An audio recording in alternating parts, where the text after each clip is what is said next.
La bioquímica metabólica es una rama de la bioquímica que se centra en el estudio de las reacciones químicas y los procesos metabólicos que ocurren en los organismos vivos. Se enfoca en comprender cómo los organismos obtienen, utilizan y almacenan energía a nivel molecular y cómo son reguladas estas vías metabólicas. A su vez, la bioquímica metabólica es fundamental para comprender los procesos vitales en los seres vivos, ya que el metabolismo juega un papel crucial en la generación de energía, la síntesis de moléculas esenciales, el mantenimiento del equilibrio homeostático y el funcionamiento adecuado de las células y los tejidos. El metabolismo abarca una amplia gama de reacciones químicas, incluyendo la degradación de nutrientes para la producción de energía, proceso llamado catabolismo, y la síntesis de biomoléculas como proteínas, ácidos nucleicos y lípidos, proceso llamado anabolismo, así como la regulación y coordinación de estas vías metabólicas. En la bioquímica metabólica se investigan y se describen los mecanismos y las enzimas que catalizan las reacciones metabólicas, las rutas metabólicas involucradas en el procesamiento de diferentes nutrientes y cómo se regulan estos procesos para adaptarse a las necesidades del organismo. Para comenzar a comprender el funcionamiento de la generación de energía dentro de nuestro cuerpo mediante el metabolismo, es necesario comenzar a hablar de las unidades básicas que nos proporcionan energía.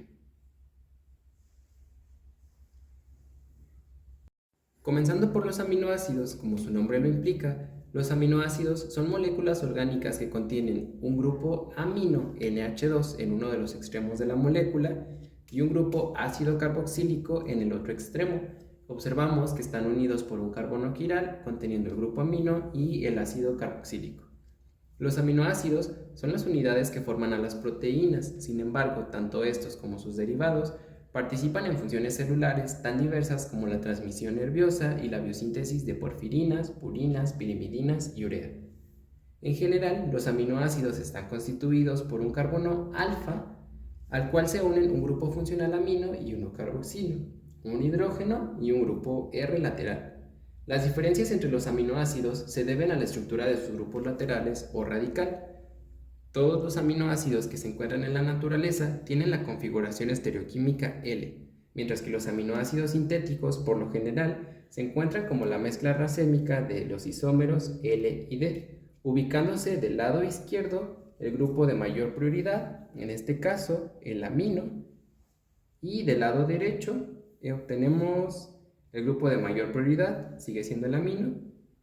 Los aminoácidos tienen una gran capacidad de disociación a un pH fisiológico. Los grupos carboxilo existen casi por completo como radical, carbono, oxígeno, oxígeno, y los grupos aminos predominantemente como radical, amino. Esto le da la característica de poseer en la misma molécula tanto cargas positivas como cargas negativas. Esto nos da una molécula bipolar. Como la molécula no contiene una carga neta, ya que posee una cantidad igual de grupos ionizables de carga opuesta, es considerada sustancia anfótera o suiterión. ¿A qué nos referimos con esto? Podemos observar que el número de cargas es positiva y negativo, una carga por cada grupo. Entonces, esto nos da el compuesto suiterión, donde tenemos un equilibrio entre estas cargas. Aunque existen más de 300 aminoácidos en la naturaleza, solo aproximadamente 20 de ellos son componentes de las proteínas. Como se mencionó anteriormente, los aminoácidos difieren entre sí en la estructura de sus cadenas laterales o R, y de acuerdo a las características de estas se han llevado a cabo varias clasificaciones de los aminoácidos. La clasificación más significativa se basa en la polaridad de la cadena lateral. Así se tienen aminoácidos no polares y polares. En el grupo de los aminoácidos polares tenemos la aspargina, cisteína, glutamina, serina y trionina. Por otro lado, los apolares serían la alanina, isoleucina, glicina, leucina y metionina. ¿A qué nos referimos con las cargas polares y no apolares? Una carga apolar es aquella que en su estructura no está conteniendo ninguna carga, mientras que una carga polar obtiene una carga dentro de la molécula, lo que ocasiona también que ésta tenga una composición distinta. Otra de sus clasificaciones es sobre esenciales y no esenciales. Los aminoácidos esenciales son aquellos que necesariamente deben obtenerse a través de la dieta, es decir, que deben ser consumidos. De lo contrario, el cuerpo no puede disponer de ellos y pueden desarrollarse problemas de salud potencialmente graves. De ahí la importancia de llevar una dieta variada, incluyendo fruta, verdura, pescado, carne, frutos secos, etc. Cada alimento aporta un aminoácido determinado. Estos 9 aminoácidos es el triptófano, la treonina, valina, lisina, leucina, metionina, histidina, fenilalanina y isoleucina. Nos pasamos ahora a los 11 aminoácidos no esenciales. Estos en total nos componen los 20 aminoácidos de los que ya habíamos hablado, que son los importantes ya que son los que nos forman las proteínas. Los aminoácidos no esenciales son aquellos que nuestro cuerpo es capaz de sintetizar sin necesidad de incluirlos a través de la dieta. Su nombre no hace referencia a que no sean importantes, de hecho son imprescindibles, sino que no solemos tener problemas en su síntesis, a no ser de que haya algún trastorno de origen genético, ya que esta no depende de lo que comemos. Entonces, los 11 aminoácidos no esenciales son alanina, glicina, aspargina, cisteína, arginina, glutamina, tirosina, ácido aspartico, prolina, serina y ácido glutamínico. Pero, como ya mencionamos, los aminoácidos nos sirven porque son la unidad básica y funcional de la proteína, es decir, están conformadas por mínimo 20 aminoácidos primarios. Entonces, comenzando por las proteínas, vamos a comenzar a clasificarlas por su estructura. Inicialmente contenemos la estructura primaria, que viene determinada por la secuencia de aminoácidos en la cadena proteica, es decir, el número de aminoácidos presentes y el orden en el que están enlazados, y de aquí obtenemos una cadena polipeptídica. Seguido de la cadena secundaria, este es un plegamiento de la cadena polipeptídica por la formación de enlace de hidrógeno entre los átomos que forman el enlace peptídico.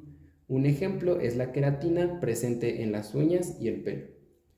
Seguido de este, pasamos a las proteínas terciarias, que es la asociación entre los grupos R de una cadena proteica. Entre ellas tenemos las hormonas, anticuerpos, enzimas, y estas proteínas mantienen su forma debido a la presencia de puentes de hidrógeno y de enlaces disulfuro, las cuales se pueden romper por temperaturas elevadas o cambios en el pH. ¿Qué pasa aquí? Obtenemos una desnaturalización, ocasionando un cambio en la estructura y en la función de las proteínas. Por último, obtenemos las proteínas cuaternarias, que es el nivel más complejo, la cual tiene proteínas complejas con las enzimas y anticuerpos.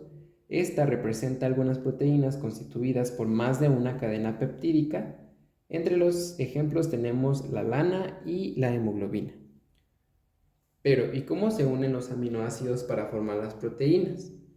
El enlace peptídico es un enlace covalente y este enlace está establecido entre el grupo carboxilo y el grupo amino del aminoácido continuo inmediato, con el consiguiente desprendimiento de una molécula de agua. Es decir, tenemos aquí un aminoácido y acá tenemos otro aminoácido.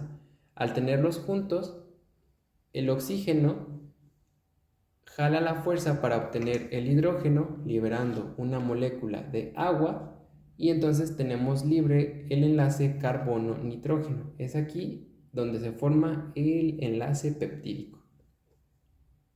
El carácter parcial de doble enlace del enlace peptídico determina la posición espacial de este en un mismo plano, con distancias y ángulos fijos. Como consecuencia, el enlace peptídico presenta cierta rigidez e inmoviliza en el plano los átomos que lo conforman debido a su doble enlace.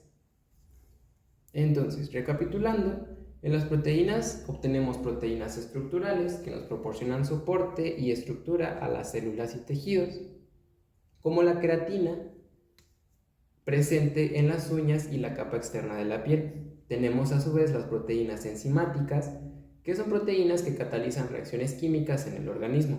Estas actúan como biocatalizadores, acelerando las reacciones químicas sin ser consumidas en el proceso. Tenemos también proteínas transportadoras que se encargan de llevar moléculas y iones a través de las membranas celulares. Un ejemplo importante es la hemoglobina, presente en los glóbulos rojos, que transporta oxígeno desde los pulmones hacia los tejidos del cuerpo. Tenemos también las proteínas de almacenamiento, que tienen la función de almacenar moléculas esenciales para el organismo, por ejemplo, la ferritina, que almacena hierro en el hígado y en el vaso. Como ya había mencionado, la desnaturalización de una proteína se refiere a la ruptura de los enlaces que mantenían sus estructuras cuaternaria, terciaria y secundaria, conservándose solamente la primaria. En estos casos, las proteínas se transforman en filamentos lineales y delgados. Estos filamentos lineales y delgados que se entrelazan hasta formar compuestos fibrosos e insolubles en agua. Estos agentes se pueden desnaturalizar a una proteína, que puede ser por un calor excesivo, sustancias que modifiquen el pH y alteraciones en la concentración, alta salinidad y agitación molecular. Este efecto es más visible en fenómeno en el que las proteínas se hacen menos solubles o insolubles y que pierden su actividad biológica. En este punto de desnaturalización es necesario hablar ahora del punto isoeléctrico. El punto isoeléctrico es el pH para el cual una proteína presenta carga neta compensada, en donde tenemos un igual número de cargas positivas que negativas, y en el mismo la solubilidad de la proteína es mínima. A pH menor, a pH mayor, el punto isoeléctrico es menor.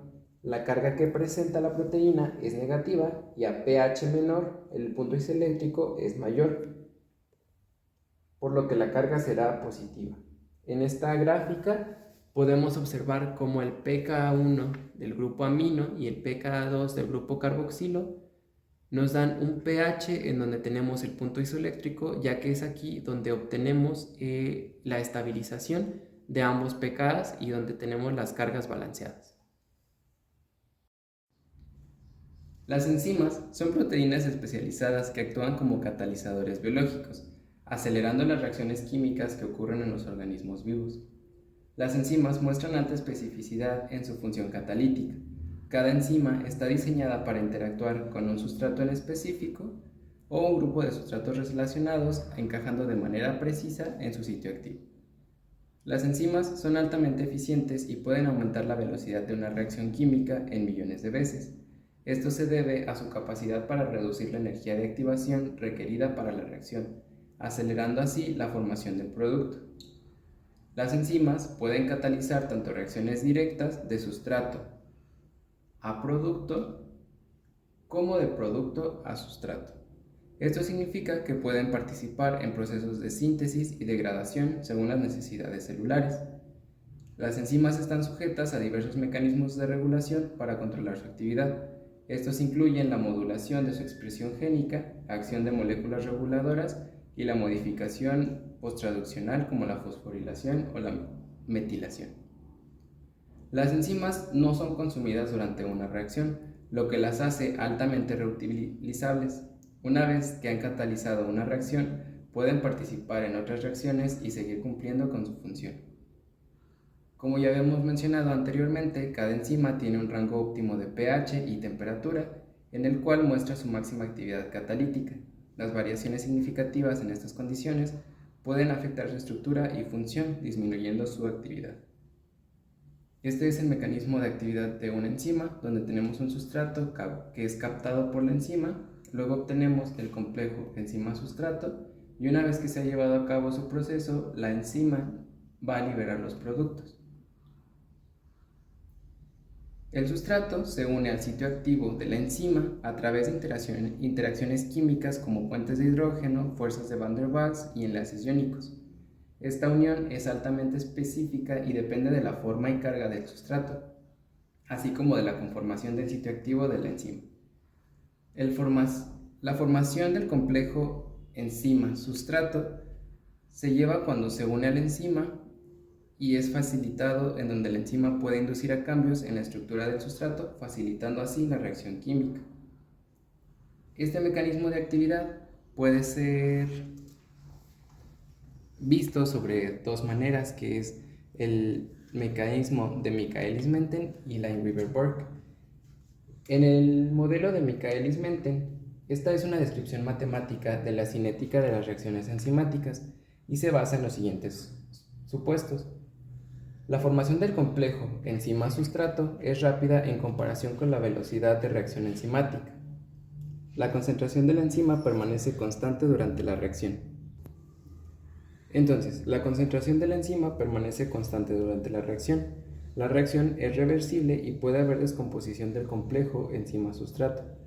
De acuerdo con el modelo de Michaelis, la velocidad de reacción depende de la concentración del sustrato.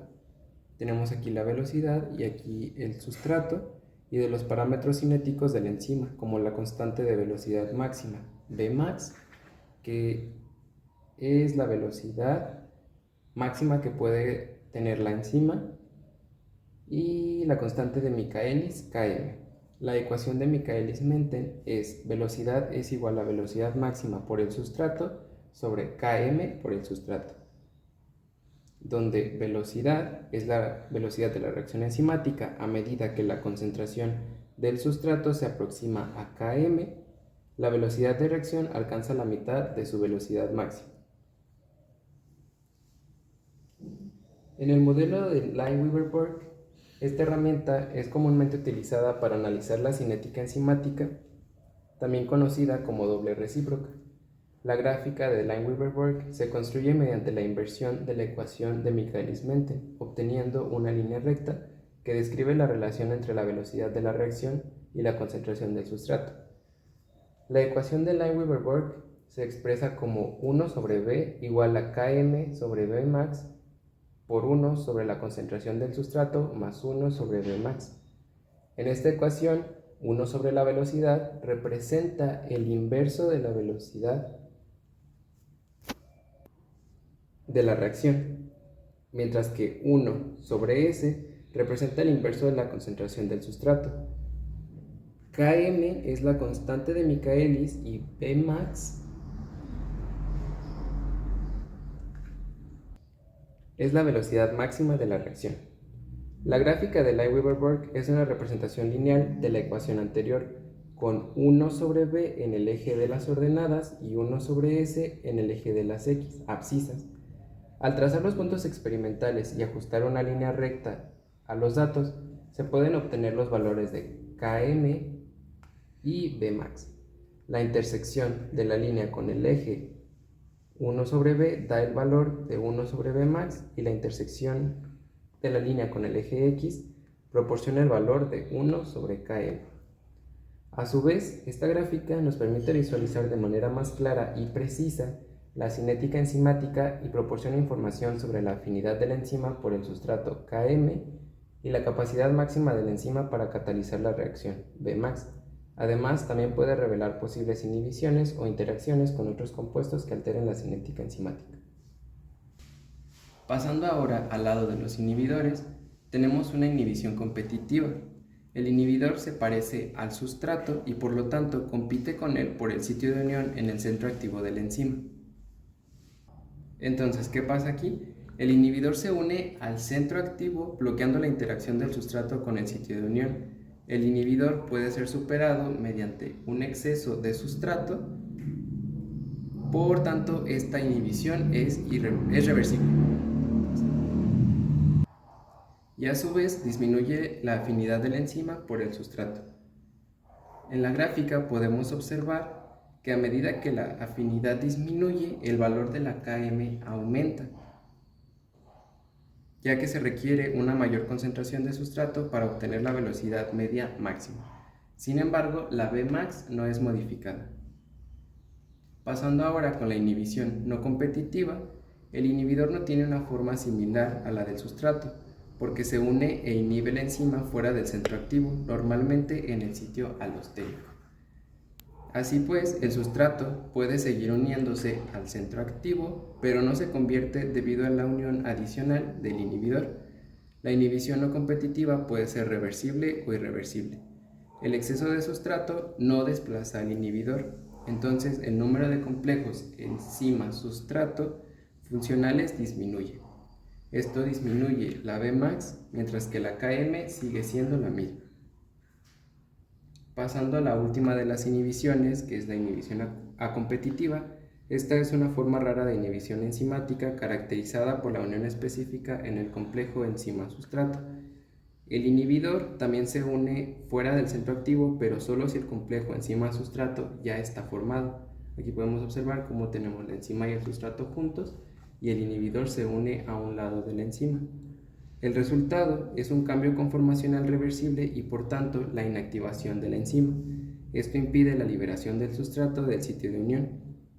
En este caso, la Km se reduce a medida que el inhibidor hace que la reacción favorezca al complejo enzima-sustrato, creando un aumento inicial de la velocidad de reacción. La velocidad máxima también se reduce ya que se impide que la enzima forme productos.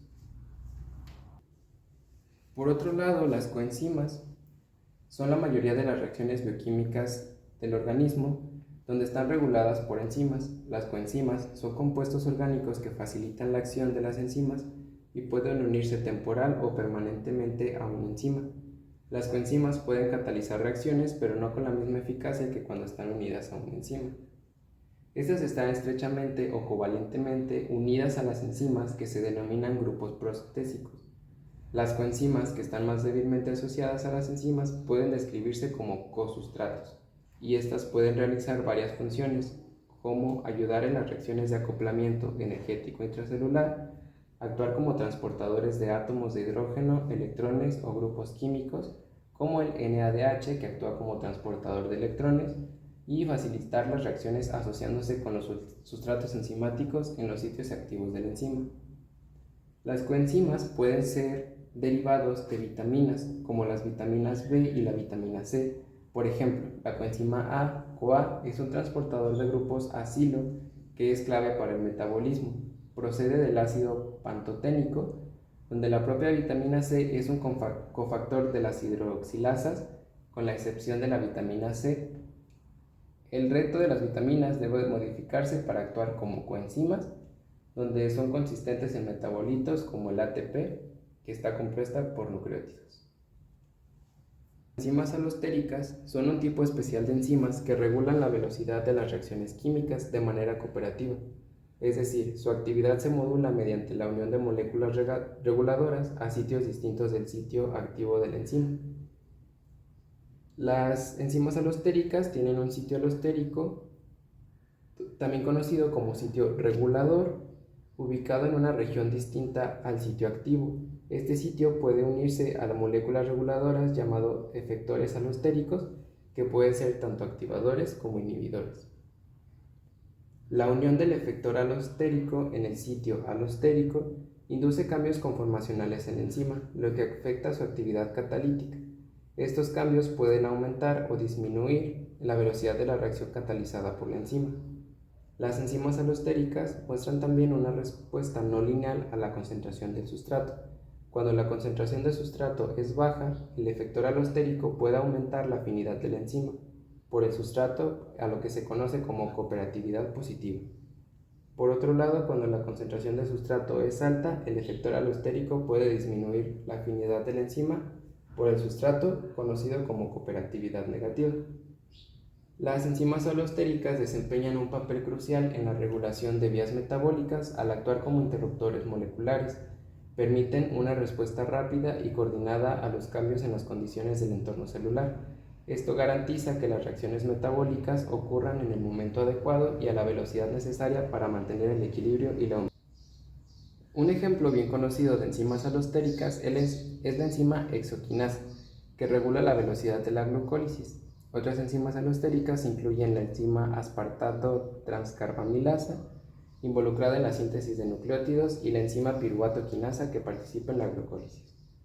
En resumen, las enzimas alostéricas son enzimas reguladoras que responden a la unión de efectores alostéricos en sitios distintos al sitio activo.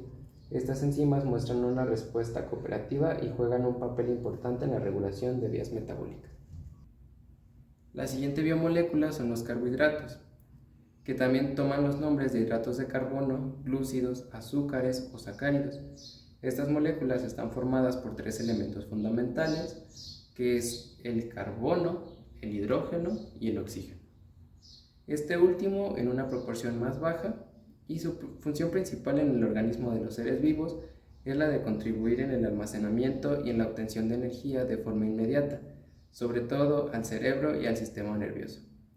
Esto se cumple gracias a una enzima llamada amilasa que ayuda a descomponer esta molécula en glucosa o azúcar en sangre, que hace posible que el cuerpo utilice la energía para realizar sus funciones.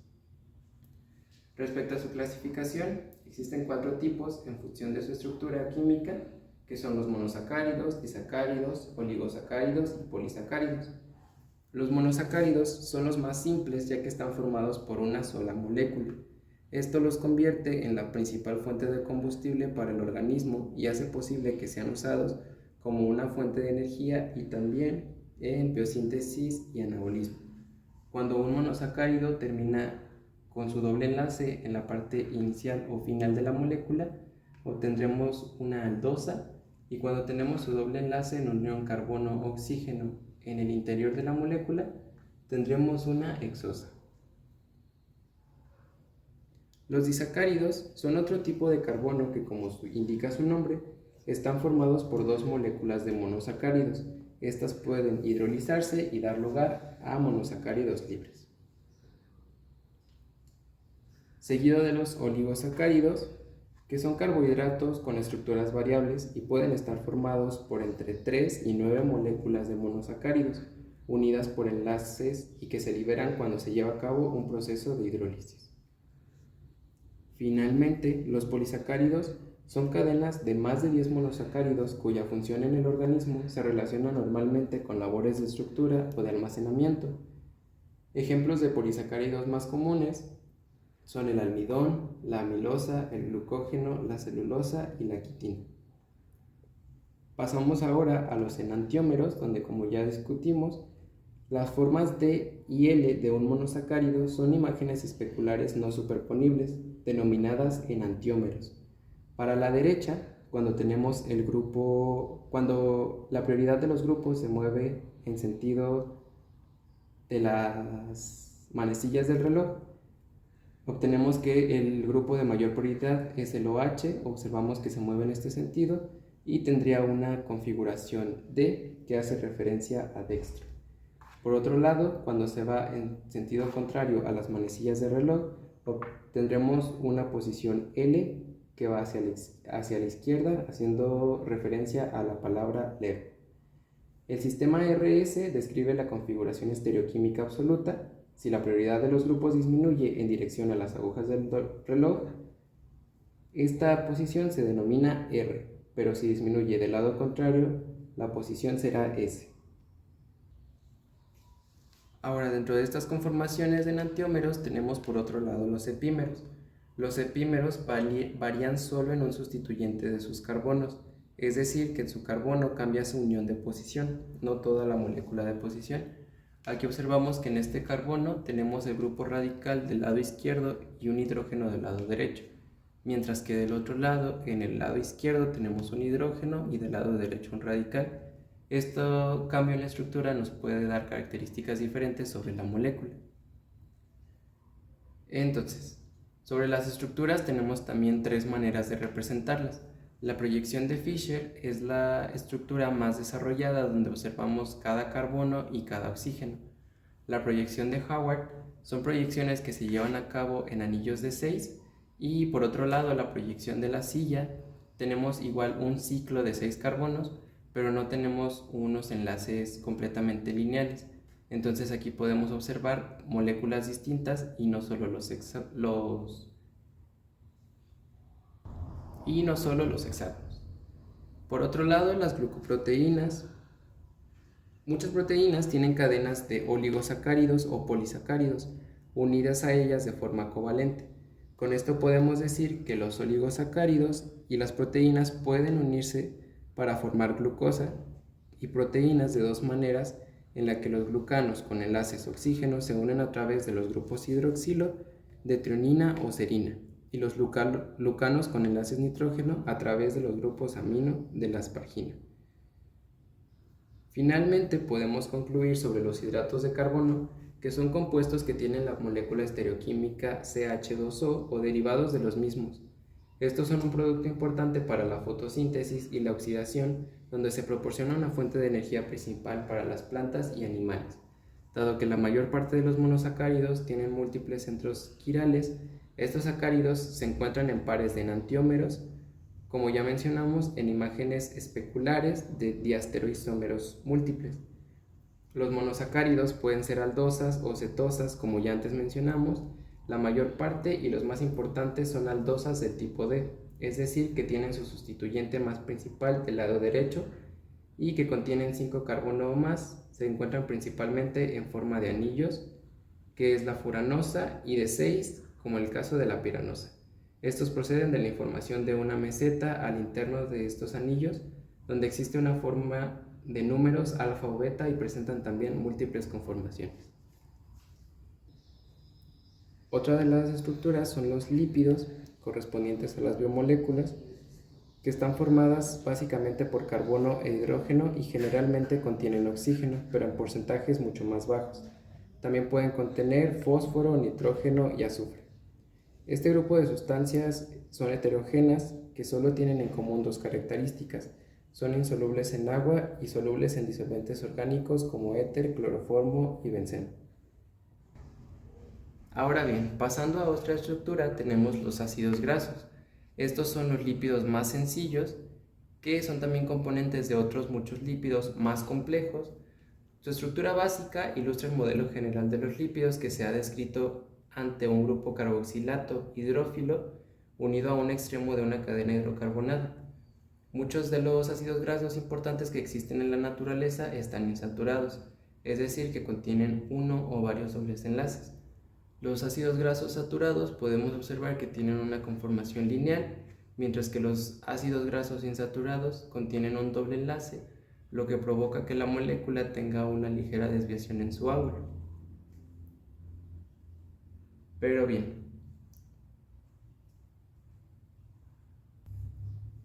vamos a pasar ahora a los triacilglicéridos, conocidos también como grasas. Estas grasas son cadenas largas hidrocarbonadas de ácidos grasos, que son extraordinariamente eficaces para el almacenamiento de energía, esto debido a que contienen carbono en una forma totalmente reducida y por lo tanto proporciona una cantidad máxima de energía con la oxidación de estas grasas, donde se constituye una gran reserva de energía mucho más eficaz que los carbohidratos. El almacenamiento de los ácidos grasos en el organismo se realiza en gran parte en forma de grasas. Estas sustancias son triésteres de ácidos grasos y glicerol. Ahora bien, ¿para qué nos sirven todos estos lípidos? Estas grasas son los componentes de las membranas biológicas, las moléculas que desempeñan funciones dominantes en la formación de la membrana. Tienen todas un grupo de cabezas muy polares y en la mayor parte de los casos dos colas hidrocarbonadas.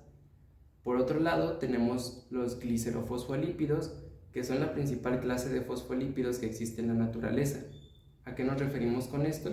Que son lípidos con grupos de cabeza que contienen fosfatos. Estos compuestos constituyen una parte importante de los lípidos de membrana en los reinos bacteriano, vegetal y animal. Como bien sabemos, la membrana de la célula está compuesta por lípidos, por una bicapa lipídica, pero esto para que una célula o un órgano de ella no pueda estar totalmente abierta ni totalmente cerrada a su entorno y de su interior. Este debe estar protegido frente a determinados compuestos tóxicos y sin embargo es preciso que se capten metabolitos y se eliminen productos de desecho. Dado que la célula debe manejar miles de sustancias, no es de extrañar que gran parte de la compleja estructura de las membranas esté dedicada a la regulación del transporte. Entonces, como vimos, la membrana intercelular está formada por lípidos.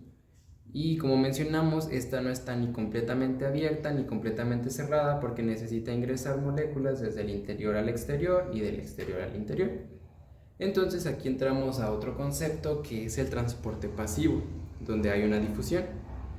Dentro de esta regulación de transporte tenemos el transporte pasivo, que se realiza mediante el movimiento aleatorio de las moléculas a través de las membranas en el transporte, donde se conduce en última instancia a que la concentración libre de la sustancia sea la misma en ambos lados de la membrana.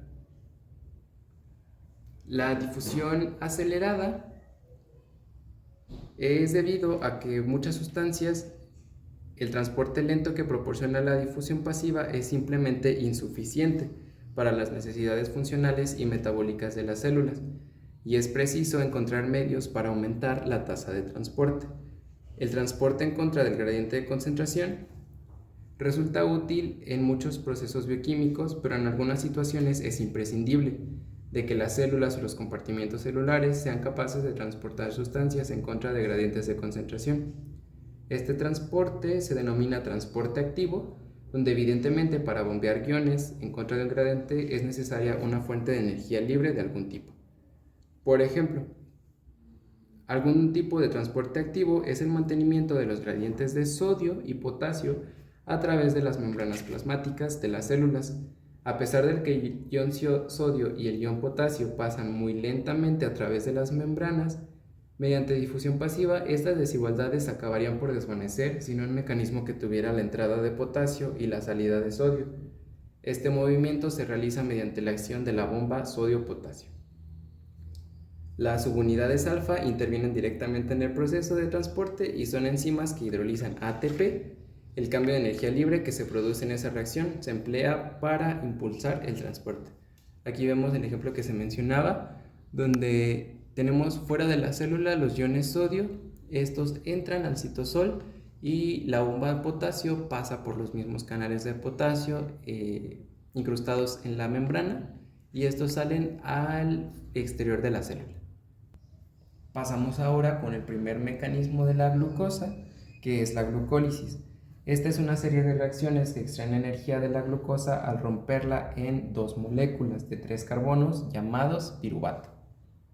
La glucólisis es una vía metabólica ancestral, o sea que su evolución ocurrió hace mucho tiempo y se encuentra en la gran mayoría de los organismos vivos hoy en día. Este proceso se lleva a cabo en dos fases. Una fase en la que se requiere energía, donde la molécula inicial de glucosa se reordena y se le añaden dos grupos fosfato.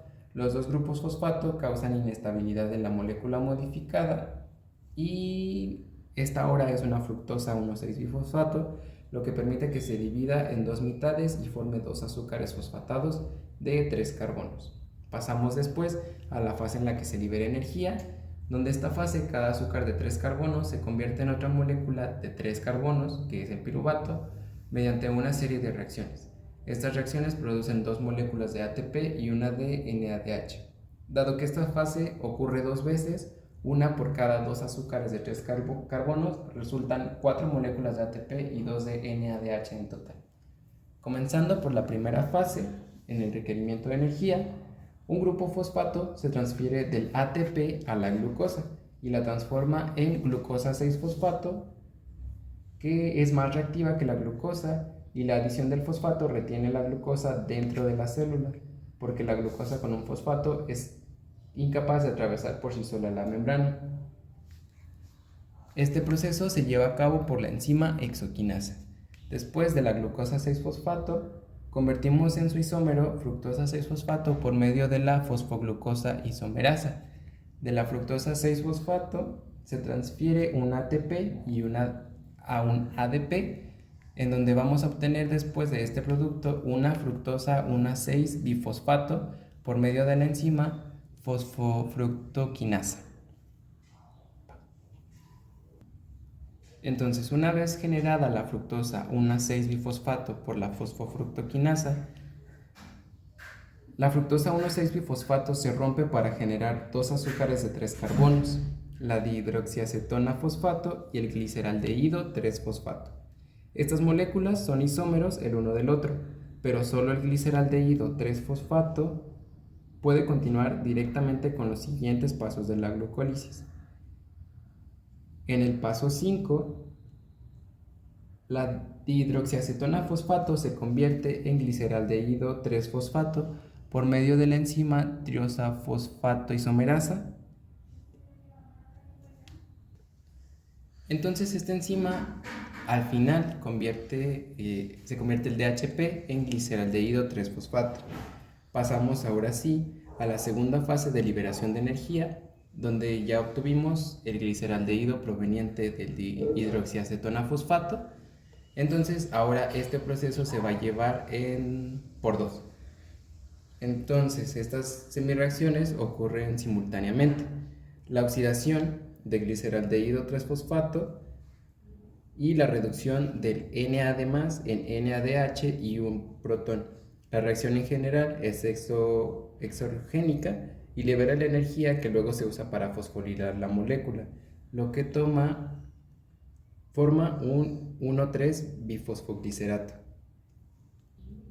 En el séptimo paso, el 1,3-bifosfoglicerato dona uno de sus grupos fosfato al ADP. Lo transforma en una molécula de ATP y en el proceso se convierte en 3-fosfoglicerato por medio de la fosfoglicerato quinasa. Luego el 3-fosfoglicerato produce un 2-fosfoglicerato por medio de la enzima fosfoglicerato mutasa, y una vez teniendo el fosfoglicerato se va a liberar una molécula de agua por consecuente de la actividad de la enolasa, produciendo finalmente un fosfenolpiruvato. Finalmente, el último paso es que el fosfenolpiruvato, por medio de la piruvato quinasa, transformará un ADP a un ATP y finalmente obtendremos la molécula de piruvato. Este tipo de proceso, como vimos, es dependiente de los tipos de sustratos. Hay sustratos distintos a la glucosa, que como bien sabemos, la enzima encargada de degradar los hidratos de carbono en la dieta, y esta tiene una amplia especificidad de sustrato, así que puede participar en la utilización de las tres principales moléculas, aparte de la glucosa, que son la galactosa, fructosa y la manosa. La de galactosa, principalmente de la hidrólisis del sacárido, su principal ruta de utilización es la conversión a glucosa 6-fosfato. Esta ruta se inicia con una conversión de la galactosa en galactosa 1-fosfato dependiente de ATP, catalizada por la galactoquinasa. Luego, en la utilización de la fructosa, esta fructosa está presente como azúcar libre en muchas frutas y se obtiene en la hidrólisis de la sacarosa. La fosforilación de la fructosa en la mayor parte de los tejidos da lugar a fructosa 6-fosfato. Es un intermediario glucolítico en el hígado de los vertebrados, actuando como una ruta distinta en la que la enzima fructoquinasa fosforila la fructosa a fructosa 1-fosfato. Este intermediario se rompe y posteriormente por una enzima específica, la aldolasa beta. En estos obtenemos como productos la ruptura de la hidroxiacetona fosfato y el de gliceraldehído. Finalmente, para la utilización de la manosa, esta es la última de las secuelas importantes que procede de la digestión de alimentos que contiene determinados polisacáridos o glucoproteínas. La fosforilación es catalizada por la esquina de la manosa a manosa 6-fosfato y se lleva a cabo una isomerización de esta última a fructosa 6-fosfato. Ahora bien, para que la digestión del almidón y el glucógeno se lleve a cabo, esta comienza por la boca, con la acción de la enzima alfa-amilasa, que se secreta en la saliva. Entonces, nosotros al ingerir un alimento, al momento de entrar en contacto con la boca, comenzamos con esta digestión y esta enzima comienza a romper los enlaces internos alfa-1,4 de ambos polímeros. Esta digestión continúa en el intestino facilitado igualmente por la alfa-amilasa secretada por el páncreas. Entonces, esta enzima degrada la amilosa a maltosa y un poco de glucosa, pero sin embargo solo la degrada parcialmente, la amilopectina y el glucógeno, ya que no es capaz de romper enlaces alfa-1,6. Debemos hablar también de la regulación de la insulina. La insulina es una hormona liberada por el páncreas como respuesta a la presencia de glucosa en la sangre. La insulina permite que la glucosa penetre en las células para ser utilizada como fuente de energía. Para comprender la manera en que se llevan a cabo los mecanismos, es necesario considerar la oxidación metabólica de los sustratos orgánicos como un proceso de 3 etapas. Comenzando en la primera fase, donde se lleva a cabo la generación de acetil-CoA, Luego en la segunda fase se lleva la oxidación de estos dos átomos de carbono y en el ciclo del ácido cítrico, o más comúnmente conocido como el ciclo de Krebs. Y finalmente en la tercera etapa observamos el transporte electrónico y la fosforilación oxidativa, donde los transportadores electrónicos reducidos generados en el ciclo de Krebs vuelven a oxidarse. Iniciando por el ciclo de Krebs, en el primer paso del ciclo del ácido cítrico, el acetil-CoA se une con una molécula de 4 carbonos llamada oxalacetato y libera el grupo a la vez que forma una molécula de 6 carbonos llamado citrato. En el segundo paso, el citrato se convierte en su isómero isocitrato. En realidad, este es un proceso de 2 pasos, en el que primero se retira una molécula de agua que luego se vuelve a añadir. Por eso, a veces describen el ciclo del ácido cítrico como una vía de 9 pasos en lugar de los 8 que aquí mencionamos. En el tercer paso, el isocitrato se oxida y libera una molécula de dióxido de carbono por medio de la enzima isocitrato deshidrogenasa. En este proceso observamos cómo pasa de NAD a NADH2. La enzima que cataliza este paso es la isocitrato deshidrogenasa. Este es un importante regulador de la velocidad del ácido cítrico. En el cuarto paso, este es similar al tercero. En este caso, el alfa-cetoglutarato que se oxida, lo que reduce es un NAD+ en NADH, y en el proceso se libera una molécula de dióxido de carbono. La molécula de 4 carbonos resultante se une a la coenzima A y forma el inestable compuesto succinil-CoA. La enzima que cataliza este paso es el alfa-cetoglucerato deshidrogenasa. También es importante en la regulación del ácido cítrico. En el quinto paso observamos que la CoA de la succinil-CoA se sustituye con un grupo fosfato que luego es transferido a ADP para obtener ATP. En algunas células se utiliza GDP en lugar de ADP, por lo que se obtiene GTP como producto. La molécula de 4 carbonos producida en este paso se llama succinato. Seguido del sexto paso se oxida el succinato y se forma otra molécula de 4 carbonos llamada fumarato. En esta reacción se transfieren 2 átomos de hidrógeno a FAD para formar FADH. La enzima que realiza este paso se encuentra incrustada en la membrana interna de la mitocondria, por lo que el FADH2 puede transferir sus electrones directamente a la cadena de transporte de electrones. En el séptimo paso se añade agua a la molécula de 4 carbonos llamada fumarato, con lo que se convierte en otra molécula de 4 carbonos llamada malato. Finalmente, en el octavo paso del ciclo del ácido cítrico se regenera el oxalacetato, el compuesto inicial con el que comenzamos el ciclo respecto al acetil-CoA. Mediante la oxidación del malato, en el proceso se forma otra molécula de NAD+ que se reduce a NADH. Finalmente, recapitulando, en una sola vuelta del ciclo del ácido, entran 2 carbonos de acetil-CoA y se liberan 2 moléculas de dióxido de carbono. Adicionalmente, se generan 3 moléculas de NADH y una de FADH2, y finalmente este se produce en una molécula de ATP.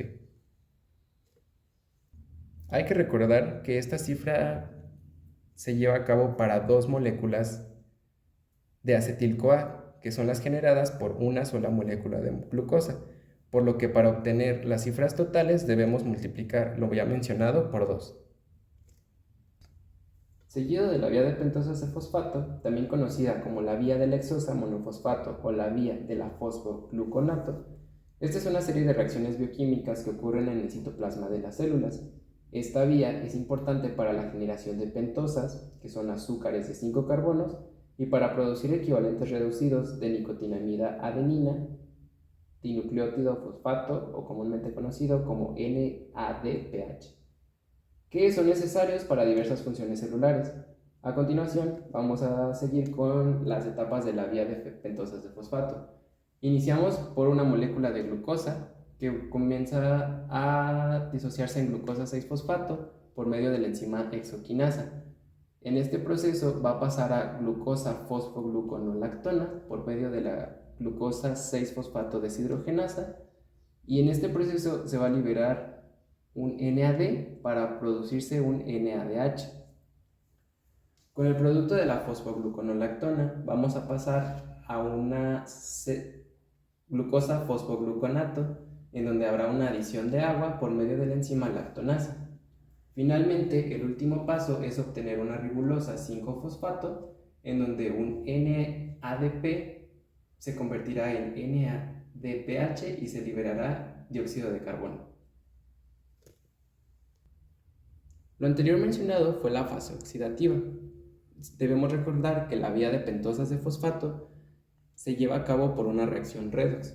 Seguido de esto pasamos a la fase no oxidativa, donde ya obtuvimos la ribolosa 5-fosfato, y la fase no oxidativa se lleva a cabo con 3 moléculas de ribolosa 5-fosfato. Inicialmente, la ribolosa 5-fosfato pasará a silulosa 5-fosfato por medio de la enzima epimerasa. Una vez obteniendo la silulosa 5-fosfato, por medio de la transcetolasa pasaremos al gliceraldehído 5-fosfato. Seguido de esto, la enzima transaldolasa nos va a producir una fructosa 6-fosfato. Pasando con la segunda ribolosa, por medio de la isomerasa, vamos a obtener una ribosa 5-fosfato. Igualmente, por la enzima transcetolasa, vamos a obtener una 0-heptulosa 7-fosfato. Una vez más, estas moléculas comparten enzimas, por lo que la transaldolasa nos va a convertir una eritrosa 4-fosfato. Ahora bien, en este mecanismo nos pasamos a la ribolosa 5-fosfato, donde por medio de la epimerasa vamos a obtener una silulosa 5-fosfato.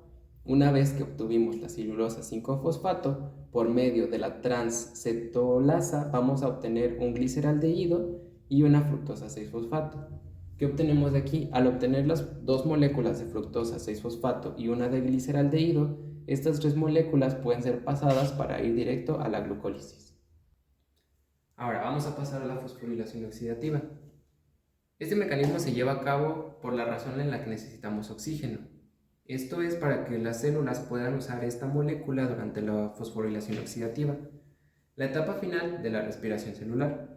La fosforilación oxidativa se conforma de 2 componentes estrechamente relacionados, que es la cadena de transporte de electrones y la quimiosmosis.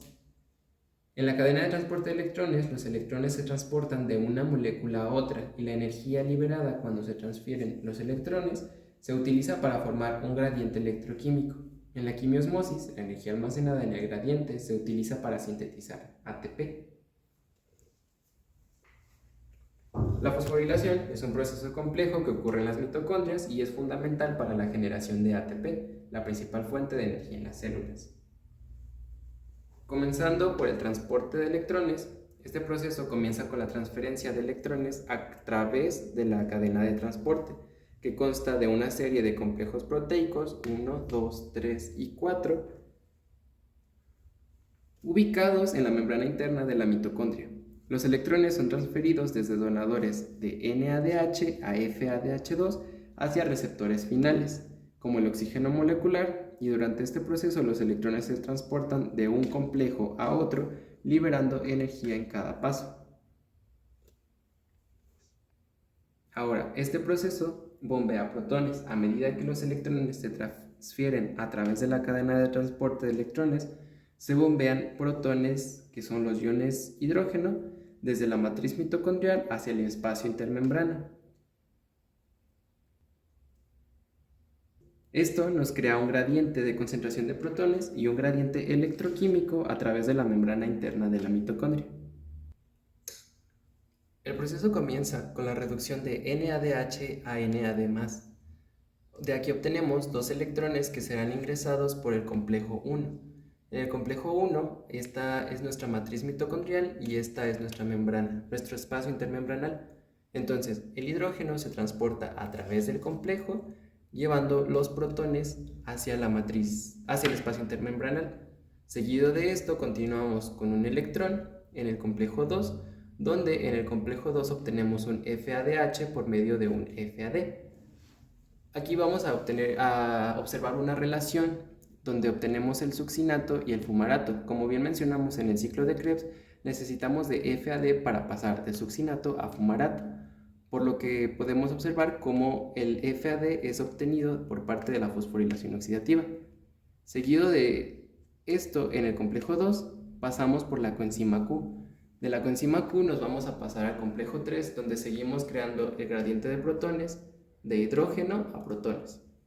Seguido de esto, seguimos al citocromo C y finalmente obtenemos en el complejo 4 el bombeo de protones, pero esta vez vamos a obtener una molécula de agua por medio del O2 adicionado por la respiración celular. En el complejo 5 es un proceso completamente al revés. Aquí estábamos observando cómo los iones hidrógeno pasaban a ser protones. En este caso, los protones van a venir desde el espacio intermembranal hacia el complejo 5, donde por la adición de 3 ADP y fósforos inorgánicos van a pasar a brindarnos 3 moléculas de ATP. En la gluconeogénesis tenemos un proceso metabólico en el cual sintetizamos nuevas moléculas de glucosa a partir de precursores no glucídicos, como aminoácidos, lactato y alanina. Este proceso comienza con los aminoácidos, lactatos y alanina presentes en el organismo que van a ser convertidos a piruvato.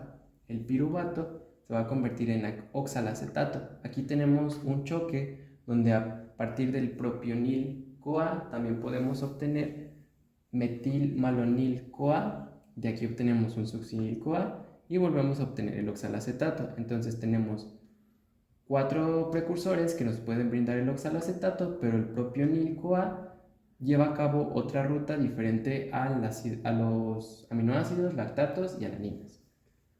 Una vez que obtenemos el oxalacetato, vamos a pasar al fosfenolpiruvato. El fosfenolpiruvato nos va a producir glucosa 3-fosfato y también tenemos otro choque en donde el glicerol nos puede obtener glicerol 3-fosfato y de aquí vamos a obtener un DHA de fosfato.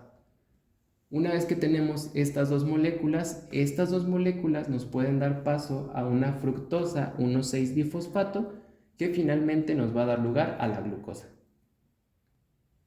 Seguido de esto tenemos el proceso llamado glucogenólisis. Esta ruta se lleva a cabo en estados de ayuno.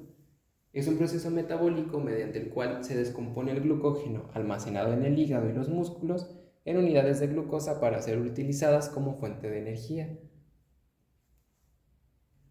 Entonces, como ya se mencionó, el glucógeno almacenado en hígado y músculo va a pasar a una enzima desramificante en donde vamos a producir un fósforo inorgánico y por medio de la glucógeno fosforilasa vamos a obtener gliceraldehído 1-fosfato. Una vez que tenemos el gliceraldehído 1-fosfato por medio de la fosfoglucomutasa, vamos a obtener la glucosa 6-fosfato. Con el glicerol 1-fosfato van a llevarse a cabo dos enzimas, que es la pirofosfatasa inorgánica y la UDP-glucosa fosforilasa. Este proceso nos va a brindar UDP-glucosa, que por medio de la glucogenosintetasa y la UDP, y más aparte una enzima de ramificación, obtenemos el glucógeno. De esta manera podemos observar que este es un ciclo, es un proceso que puede llevarse reversible, porque de esta misma manera el excedente de glucosa 6-fosfato puede reservarse como glucógeno. Como ya lo mencionamos, el proceso inverso de la glucogenólisis es la glucogenogénesis, en donde buscamos obtener reservas de glucosa. Este es un proceso metabólico que ocurre principalmente en el hígado y en menor medida en los riñones. Consiste en la síntesis de glucosa a partir de precursores no glucosídicos, donde vamos a comenzar por lactato, alanina y glicerol 3-fosfato. Estos tres nos pueden dar origen al piruvato, que por medio de la piruvato carboxilasa va a generar oxalacetato. Aquí tenemos que poner atención porque en este proceso de piruvato a oxalacetato, el piruvato va a ingresar a la mitocondria. Entonces, una vez que ingresamos el oxalacetato a la mitocondria, por medio del amalato, vamos a salir hacia el citoplasma, siguiendo teniendo el oxalacetato. Posteriormente, vamos a obtener un fosfenolpiruvato por medio de la enzima fosfenolpiruvato carboxiquinasa.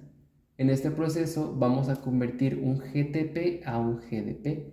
Una vez teniendo el fosfenolpiruvato por medio de la gliceraldehído 3-fosfato deshidrogenasa, vamos a obtener el glicerol 3-fosfato, en donde actuando la enzima aldolasa nos va a dar origen a la fructosa 1,6-fosfato bifosfato. Seguido de esto, la enzima fructosa 1,6-bifosfatasa nos va a generar la glucosa 6-fosfato. La glucosa 6-fosfato, como ya lo hemos mencionado, nos da origen a la glucosa por la glucosa 6-fosfatasa. Ahora, en este proceso se intervienen las lanzaderas. Como ya hemos mencionado, todo aquí se debe a un flujo de protones. Las lanzaderas son transportadores de moléculas acopladas al tránsito de compuestos de un lado al otro de la membrana, en forma de antiporte, es decir, una molécula sale al citoplasma y otra entra al espacio intermembranal, o viceversa. Para el transporte de NADH al interior de la mitocondria existen dos lanzaderas, comenzando por la glicerol 3-fosfato. La dihidroxiacetona fosfato se convierte en glicerol 3-fosfato por la enzima glicerol. Se convierte en glicerol 3-fosfato por la enzima glicerol 3-fosfatasa. Por la enzima glicerol 3-fosfato deshidrogenasa, que utiliza el NADH.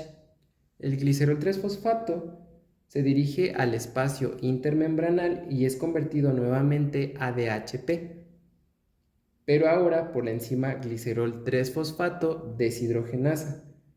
Esta utiliza FADH2 y cederá sus electrones a la ubiquinona, quien a su vez los lleva al complejo 3 de la cadena de transporte de electrones. Como podemos observar, este mecanismo de transporte de equivalentes de NADH solo permite bombear los 6 protones al espacio intermembranal, generando solamente 1,5 moléculas de ATP,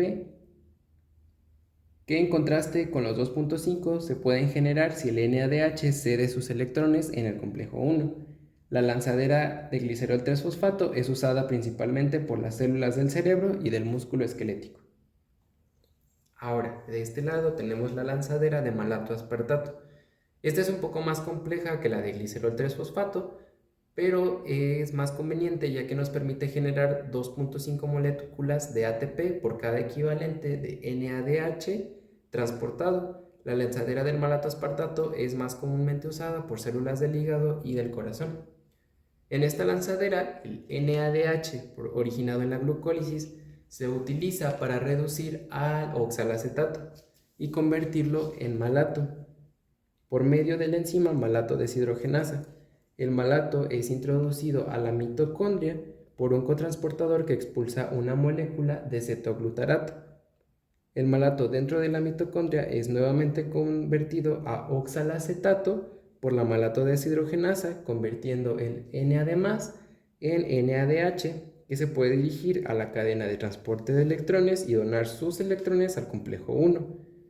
El oxalato generado se convertirá en aspartato por medio de la enzima aspartato aminotransferasa, transfiriendo un grupo amino desde el aminoácido glutamato.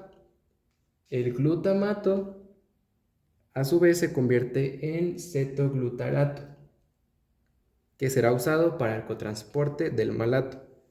Finalmente, el aspartato es expulsado de la mitocondria por un transportador que acopla el ingreso de una molécula de glutamato necesaria para donar el grupo amino al oxalacetato. El aspartato, recién expulsado al citoplasma, se convertirá una vez más en oxalacetato para donar su grupo amino al cetoglutarato, y esto lo convertiría en glutamato.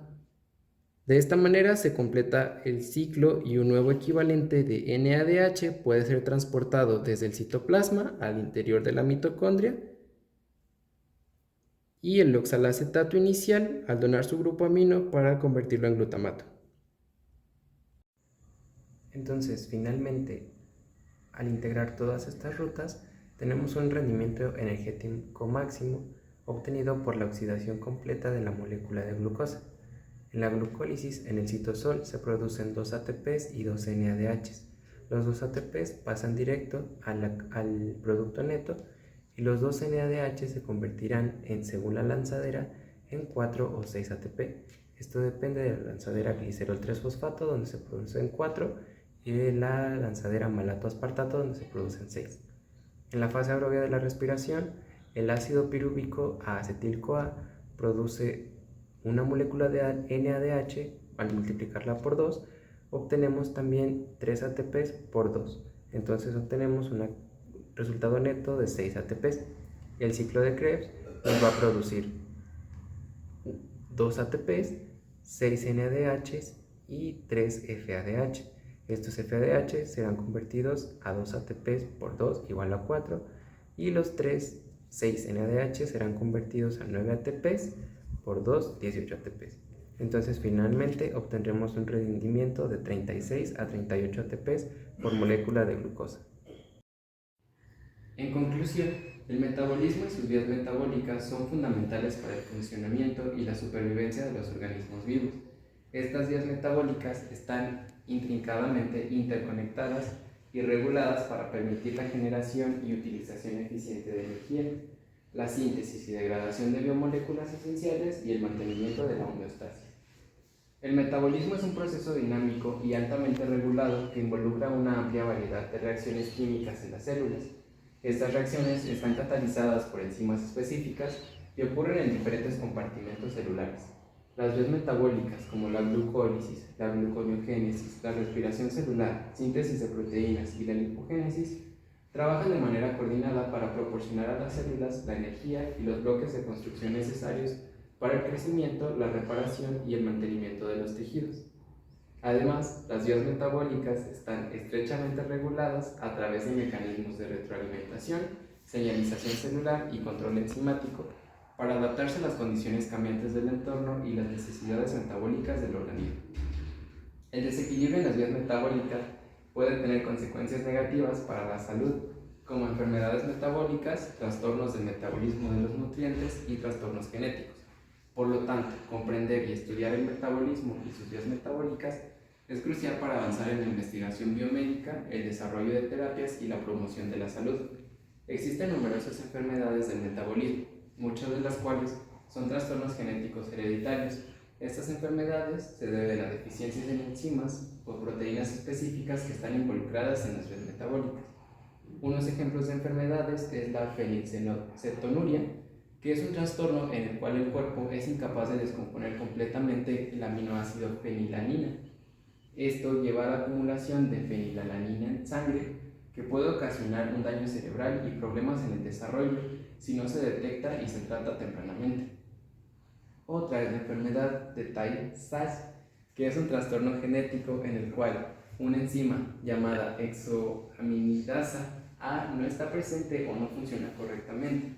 Esto resulta en la acumulación de una sustancia grasa llamada gangliósido GM2 en las células del cerebro, lo que causa deterioro neurológico progresivo y afecta gravemente el desarrollo y la función cognitiva. La diabetes mellitus es una enfermedad crónica en la cual el cuerpo no produce suficiente insulina, la hormona responsable de regular los niveles de glucosa en la sangre, que resulta en niveles altos de glucosa en sangre, lo que puede ocasionar daño a largo plazo en los órganos y tejidos si no se controla adecuadamente. Estos son ejemplos de algunas enfermedades del metabolismo, y existen muchas más que afectan diferentes vías metabólicas y pueden tener diferentes manifestaciones clínicas. El diagnóstico y tratamiento temprano son fundamentales para mitigar los efectos de estas enfermedades y mejorar la calidad de vida de los afectados. Para terminar, podemos decir que el metabolismo y sus vías metabólicas son procesos esenciales que permiten a los organismos vivos obtener energía, sintetizar moléculas esenciales y mantener la homeostasis. Su estudio y comprensión nos proporcionan información crucial para abordar enfermedades y mejorar nuestra salud y bienestar.